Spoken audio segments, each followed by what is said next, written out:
नमस्कार साथियों और प्यारे बच्चों, राजस्थान ऑनलाइन स्टडी क्लासेज में आपका स्वागत है। प्यारे बच्चों, आज शुरू करेंगे कक्षा 10 की सामाजिक विज्ञान की एक पुस्तक है इतिहास की, भारत और समकालीन विश्व भाग 2, उसका तीसरा चैप्टर भूमंडलीकृत विश्व का बनना।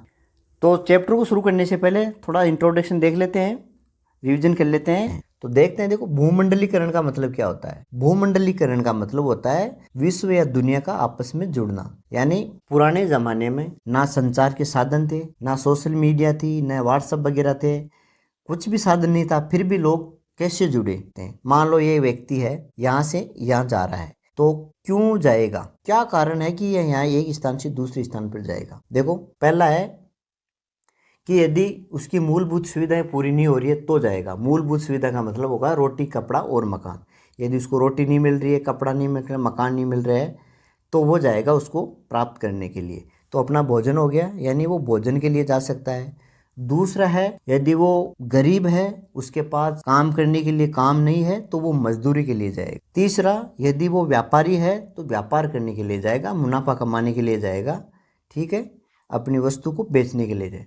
यदि वो धार्मिक आदमी है या धार्मिक कोई व्यक्ति है तो अपना धर्म का प्रचार करने के लिए जाएगा। और यदि कोई मौज मस्ती वाला है या कुछ जानने की इच्छा रखने वाला है तो वो यात्रा करेगा। तो इस तरह से क्यों जाएगा, वो भोजन प्राप्त करने के लिए जा सकता है, मजदूरी है, व्यापार है, धर्म प्रचार है, इसके लिए वो एक स्थान से दूसरे स्थान। अब क्या प्रभाव पड़ेगा, मान लो ये व्यक्ति यहाँ से यहाँ पर गया तो क्या क्या प्रभाव पड़ सकता है। देखो, प्रत्येक व्यक्ति की एक संस्कृति होती है, अपना एक गुण होता है, एक पर्टिकुलर एरिया की छाप होती है, तो वो छाप लेके साथ जाएगा। तो वहाँ की संस्कृति होगी, संस्कृति का मतलब वो रहन सहन, खाना पीना, पैरना उठना, क्या पहनता है, क्या खाता है, ये चीज़ें उसके साथ यहाँ पर जाएगी, ठीक है। उसके साथ में उसकी तकनीक, काम करने का तरीका, इसके अलावा भोजन जो यहाँ पर खा रहा है वही भोजन वहाँ पर खाने की कोशिश। तो भूमंडलीकृत विश्व को बढ़ना, इसको अपन ने पढ़ने के लिए 3 भागों में बांटा है। एक तो बांटा है 19वीं सदी, ठीक है। एक तो 19वीं सदी के अंदर जो कौन कौन सी प्रमुख घटना हुई थी उनको लेकर चर्चा करेंगे। एक 19वीं सदी से पूर्व है, यानी इस सदी से पहले, या इतिहास बोल सकते हैं।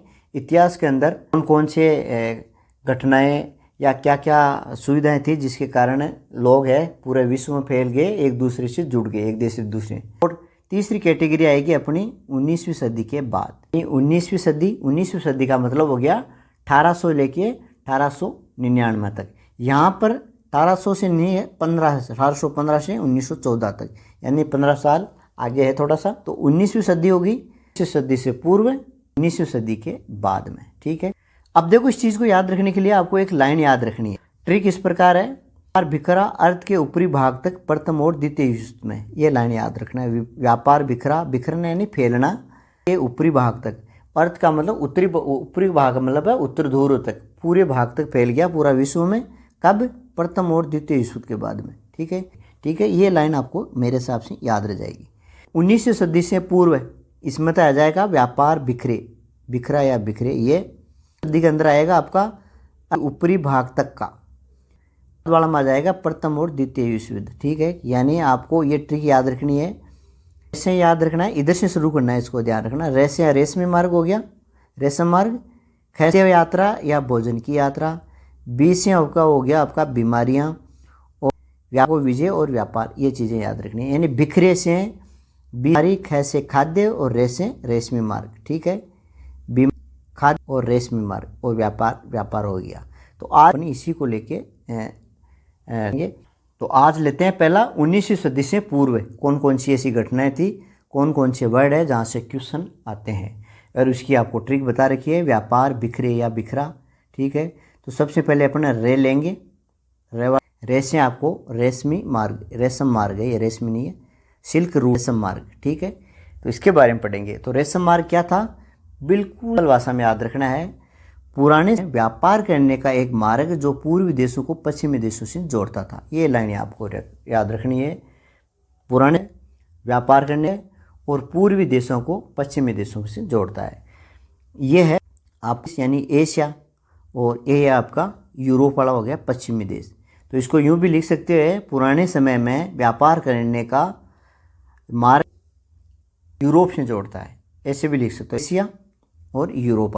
पश्चिमी देश आ गया और पूर्वी देशों में एशिया आ गया। ठीक है, तो इसमें क्या था, पुराने ज़माने में लोग के पास था और उनसे कुछ मार्ग खोज रखे थे। तो कुछ तो स्थल जा रहे थे इधर से, और कुछ है इधर समुद्र से होते हुए ये जो कैनाल है या फिर इधर से यूँ जाते हुए यूरोप को जाते थे। और इन्हीं रास्तों के अपन रेशम रूट बोलते थे। ये जाने का एक रास्ता था। ठीक है, उसको थोड़ा सा और देख लेते हैं। देखो, इसको थोड़ा सा और समझ लेते हैं कि ये जिसमें यूरोप महाद्वीप आ गया, ये पूर्वी देश है जिसमें एशिया के अंदर मेन चीन, भारत ये आ गया। तो यहाँ पर क्या होता था, पुराने ज़माने में रेशम मार्ग से व्यापार होता था, और ये क्या, सोना और चांदी लेके आते थे इन देशों में, और इसके बदले में ये रेशम और गरम मसाले लेके जाते थे। इतना सा आपको याद कुछ नहीं याद रखना है। अब इन्हीं चीज़ों को आपको इस तरह से लिखना है। देखो, रेशम मार्ग के बारे में अगर 5 नंबर का जो भी क्वेश्चन आता है तो आपको पॉइंट टू पॉइंट लिखना है। तो सबसे पहले इसकी परिभाषा लिखनी है। पुराने समय में व्यापार करने का एक मार्ग जो पूर्वी देशों को पश्चिमी देशों से जोड़ता था। या आपको एक लाइन बढ़ा के यूरोप और एशिया को जोड़ने वाला मार्ग। ठीक है, यूरोप और एशिया को जोड़ने वाला मार्ग। रेशम का अधिक व्यापार होने के कारण इस मार्ग का नाम क्या पड़ गया, रेशम। सबसे ज़्यादा रेशम आता था, इसलिए इसका नाम रेशम पड़ गया। पश्चिमी देश सोना चांदी लेकर आते थे और बदले में रेशम लेके जाते थे। जो आपको डायग्राम बताया उन्हीं चीज़ों को इस तरह से लिखना है। ठीक है, ईसा युग की शुरुआत से पहले अस्तित्व में आए थे और 15वीं सदी तक बना रहा था। ये 1456 तक रहा था ये रास्ता, और ईसा की शुरुआत है तब से ये रास्ते थे। ठीक है, ईसाई, इस्लाम और बौद्ध धर्म, ये धर्म है, इनको विभिन्न भागों में फैलाना है, विभिन्न देशों में फैलाना या भागों में फैलाना, ये इसी मार्ग से हुआ था। ये पॉइंट आपको याद रखना है। कौन कौन से पॉइंट, देखो इस डायग्राम में देखो एक बार। देश और पूर्वी देशों को जोड़ने वाला, या यूँ लिख सकते हैं यूरोप और एशिया को जोड़ने वाला, रेशम का व्यापार करने वाला, और सोना चांदी लेके आते थे। ये चीज़ें आपको वहाँ बताइए, वही चीज़ें हैं सारी की सारी। ठीक है, तो इस डायग्राम से आप सब पॉइंट याद रख सकते हो। ठीक है, अब क्या, देखो ये तो हो गया अपना पहला पॉइंट। दूसरा है भोजन की यात्रा या खाद्य की यात्रा। ठीक है, खाद्य बोल रहे हैं, यात्रा में क्या है, ये देखो नई नई चीज़ों की खोज होती है। ये रास्ता है 1456 के अंदर बंद हो जाता है। क्यों हो जाता है, आगे देखते हैं। ये देखो एशिया महाद्वीप है जिसमें भारत भी इंक्लूड है, चीन है, ये आपका यूरोप आ गया। ठीक है, यहाँ पर क्या होता है, यूरोप के अंदर यहाँ एक इस्लाम धर्म का बड़ा साम्राज्य होता है, ओटोमन साम्राज्य। ये क्या कर देता है, इधर वो ईसाई धर्म के होते हैं, और ये जो रास्ते होते हैं दोनों, ये और थलसेना, ओटोमन साम्राज्य से ही गुजरना होता है। जब ओटो साम्राज्य से गुजरते हैं तो ये उनसे टैक्स लेने लग जाते हैं, उनको जाने से मना कर देते हैं। ठीक है, तो ये क्या करते हैं, धीरे धीरे को बंद कर देते हैं और नई दूसरी दिशाओं में नाव लेके। ठीक है, तो इनमें से 2 है, यहाँ से एक बंदा निकलता है और ये घूमता घूमता, ठीक है, ये है कोलंबस। समय की बात है 1492 में क्या होता है कि इधर से जाने नहीं देते हैं, तो ये नया रास्ता खोजते हैं। ये यहाँ तो भारत और चीन तो नहीं पहुँचते हैं, लेकिन नई जगह पहुँच जाते हैं, अमेरिका। और कोलंबस है, यहाँ पर इसकी खोज कर देते हैं। और दूसरा एक बंदा होता है, ये भी घूमते होते हुए ये भारत पहुँच जाता है। ये होता है वास्को डे गामा 1498 में। तो उन्होंने दोनों ने क्या करती, इसने अमेरिका की खोज की थी और वास्को डे गामा ने भारत की।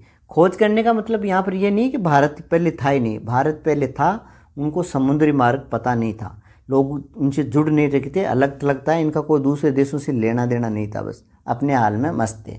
ठीक है, अब जैसे ये खोज हुई रास्ते, तो एक उनको पता चला कि और भी है। अब जैसे अभी पृथ्वी है, अपन को पता नहीं चल रहा है कि कोई और भी कोई लोग रह रहे हैं, कि जैसे अपन को पता चला तो लोग जुड़ जाएंगे कि यार यहाँ पर तो रह रहे हैं। जैसे मान लो मंगल ग्रह है या कोई दूसरा ग्रह है, अभी अपन को पता नहीं है, तो अपन अलग थलग पड़े हैं अपने।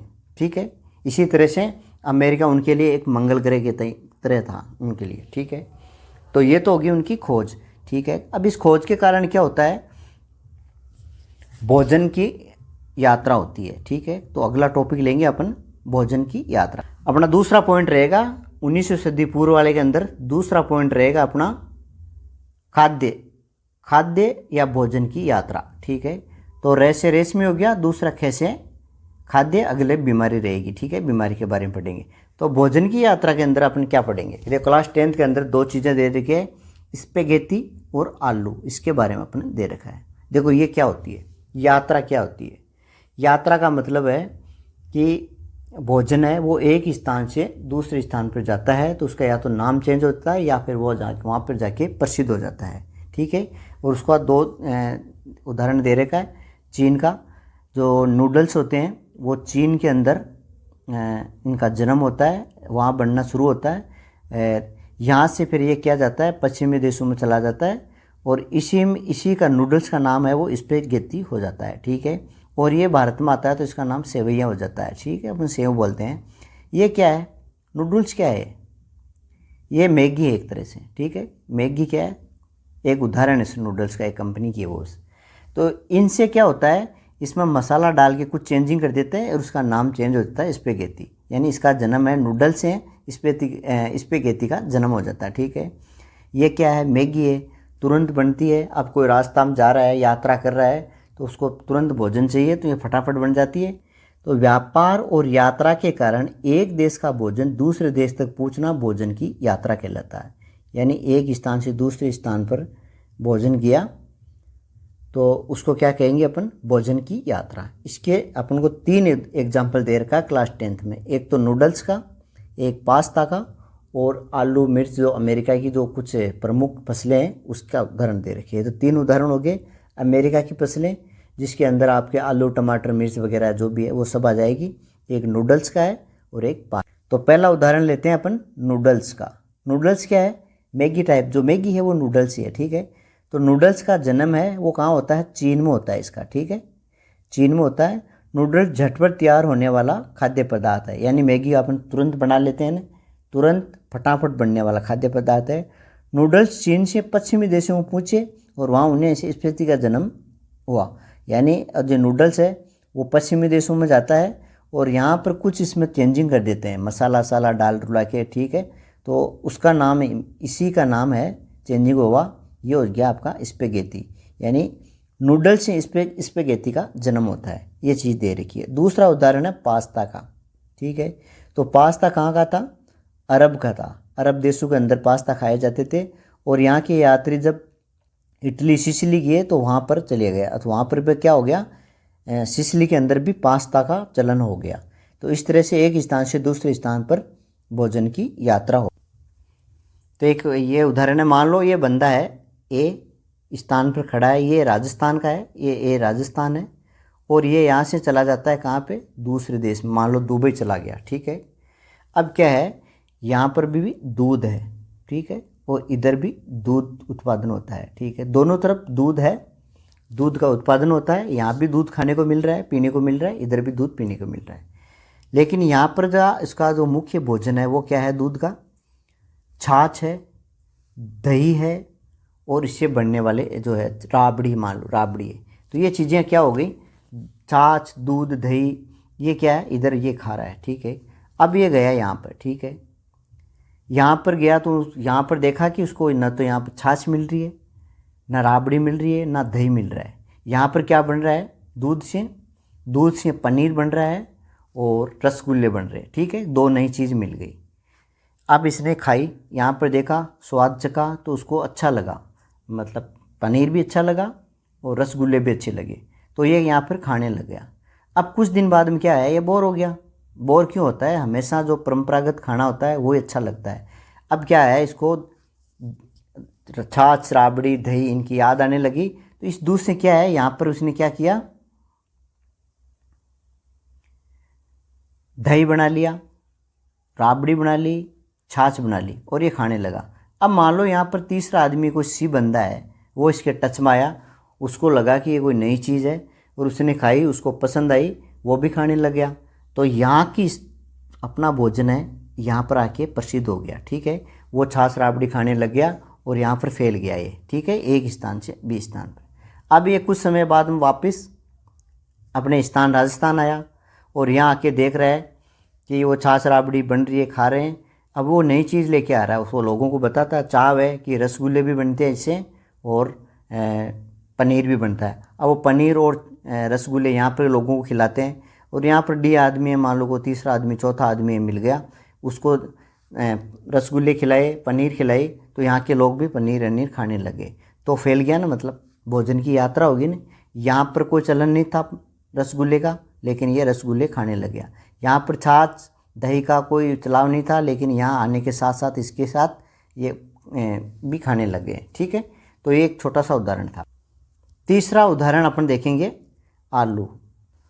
देखो प्यारे बच्चों, आपको 3 ही चीज़ें याद रखनी है क्लास 10th के अनुसार। ठीक है, नूडल्स चीन का था, पश्चिमी देशों में गया, स्पेगेटी बन गया। दूसरा उदाहरण पास्ता, अरब का था, सिसिलिया इटली के अंदर गया, वहाँ भी फैल गया। तीसरा है आलू। आलू पर ज़्यादा देर का है, बाकी उसके बहुत सारे और भी है। तो क्या होता है, आलू कहाँ होता है? अमेरिका के अंदर होता है। अब देखो आलू है इस एरिया में होता था, आलू है ये वाला एरिया, इसमें आलू टमाटर मिर्च ये सभी चीज़ें यहाँ पर होती थी, लेकिन इन लोगों को पता नहीं था। ठीक है, और जैसे ही कोलंबस यहाँ आते हैं और वो देखते हैं कि यहाँ पर बहुत बड़े बड़े खेत है, यहाँ पर बहुत अच्छी फसल होती है, और यहाँ पर व्यापार शुरू हो जाता है, और ये आलू है ये पूरे विश्व में फैल जाता है धीरे धीरे। ठीक है, तो कहने का मतलब एक ज़माना ऐसा था कि आलू का नाम भी नहीं पता था, और एक समय ऐसा आता है कि पूरा डिपेंडेबल हो जाता है इस पर। ठीक है, तो ये आलू का उदाहरण हमको थोड़ा सा याद रखना है। अब आपको देखो लिखना क्या है आलू के बारे में। ठीक है, कि 1992 में अमेरिका की खोज होती है, कौन करता है? कोलंबस।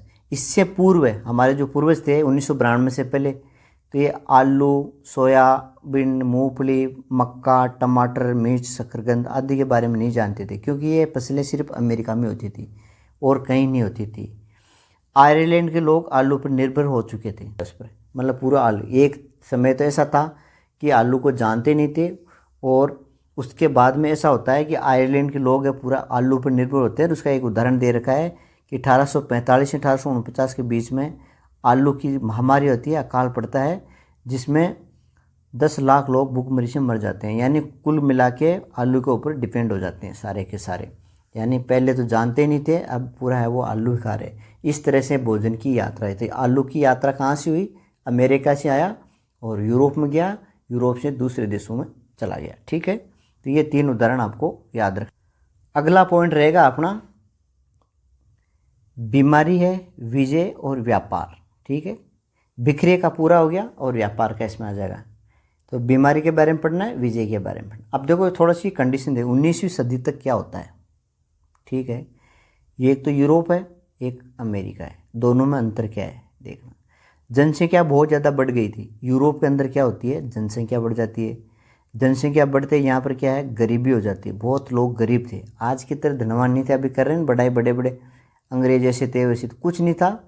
भारत और चीन बहुत ज़्यादा संपन्न थे, ये बहुत ज़्यादा गरीब थे। भूखमरी थी, यहाँ पर बहुत ज़्यादा जनसंख्या थी, लोग गरीब थे, भूखमरी का साम्राज्य था, और बीमारियाँ होती थी भांत भांत की, हर टाइप की बीमारी होती थी। धार्मिक टकराव थे, यानी यहाँ पर जो पादरी वर्ग थे और जो दूसरे किसान वर्ग थे, उनके बीच में कभी बनती नहीं थी, टकराव होते थे, और उनको बड़ी बड़ी सजाएं दी जाती थी। और बेरोजगारी थी, काम करने के लिए कुछ धंधा नहीं था। ठीक है, तो कुल मिलाकर अगर अब देखा जाए तो 19वीं सदी से पहले यूरोप की जो हालत है वो बहुत ही ख़राब थी। ठीक है, दूसरी तरफ अमेरिका क्या होता है, विशाल भूमि होती है उनके पास, और उपजाऊ भूमि होती है, बेहिसाब फसलें होती थी इनमें, और खनिज पदार्थ है वो भरमार थी, बहुत सारी फसलें होती थी, खनिज पदार्थ थे। पेरू और मेक्सिको की कीमती धातुओं का भंडार थे। पेरू और मेक्सिको थे, वहाँ पर कीमती धातुएं निकलती थी, जिसमें चांदी, स्पेशली चांदी बहुत ज़्यादा निकलती थी। एल डोरडो है, एक शहर है, उसको सोने का शहर कहा जाता था। बीमारियों से तो कोसों दूर थी, यहाँ बीमारी मेरे कुछ होती नहीं थी। ठीक है, ये कंडीशन आपको समझ में आ गई। यानी एक तरफ तो अमेरिका है और दूसरी तरफ यूरोप है। यहाँ के लोग बिल्कुल शांत माहौल में रह रहे, कोई बीमारी नहीं है, सब अपने खा रहे कमा के और बेफिक्र थे। अब क्या होता है, 1457 के अंदर 1492 के अंदर कोलंबस है, यहाँ पर आते हैं और वो देखते हैं। ठीक है, और उनको पता चलता है कि यहाँ पर तो बहुत सारी फसलें हैं, उपजाऊ भूमि है, खनिज है, तो और उनको काम करने वाले लोग हैं वो कम है, जनसंख्या बहुत कम थी, यहाँ पर ज़्यादा थी। तो ये लोग क्या करते हैं, जनसंख्या ज़्यादा होता है यहाँ पर आके बसने लग जाते हैं, यहाँ रहने लग जाते हैं, काम करने लग जाते हैं, ठीक है। और उपज बढ़ जाती है, ये उपज है ये लेके यूरोप में जाते हैं तो व्यापार बढ़ जाता है।